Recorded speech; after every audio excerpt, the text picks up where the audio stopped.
In this video I am working on my Forsythia, which needs a lot of work. As you can see here, it's pretty overgrown and the angle in the pot isn't that great.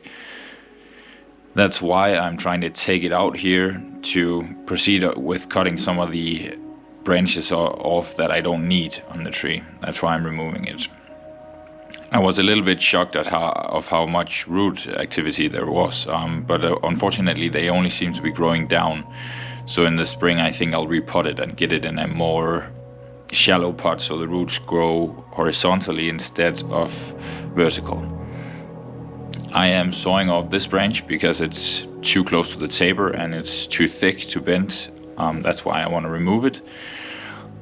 Here afterwards I am using one of my pliers first of all I remove a bit of soil so I can see the nibadi better, but unfortunately as I discover, the angle on the tree in the pot is too bad.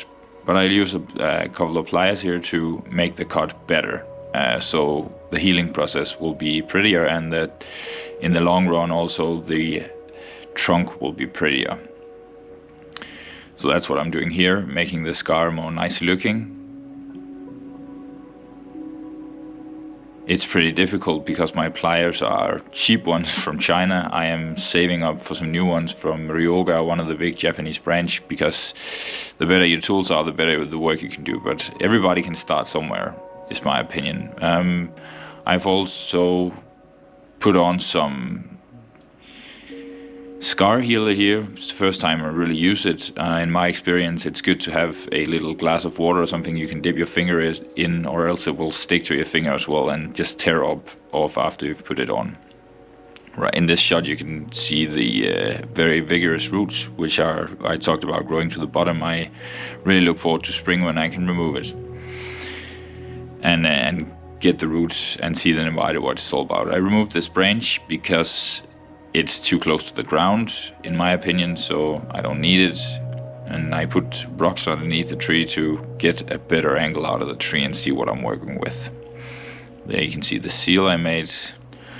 And it's a difficult tree, so whenever you have time, or don't rush into decisions on your bonsai, especially when you're a beginner like me, it's good to think about the decisions before. A well-trained and experienced bonsai artist would maybe be able to work a little bit quicker than me, but I like to think about it before I do stuff. Right now I'm just removing the branches I don't need, and there's a lot of dead wood that I want to get off.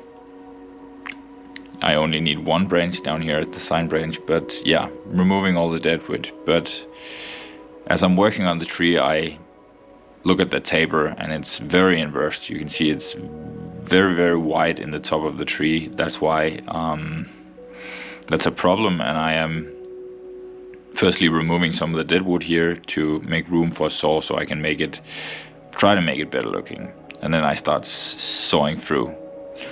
What I didn't know about Forsythias is that the wood is very, very hard. It took me forever to saw through it, but also the fact is that the saw I used before, my branch saw, is very, very worn and it's not so sharp anymore. That's why I use this saw instead. It's because of cutting all that bamboo. It really is tough for a saw.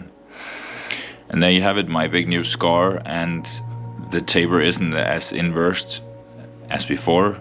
And I'd just like to say thank you for watching. I hope this little voiceover video is something different I just wanted to try.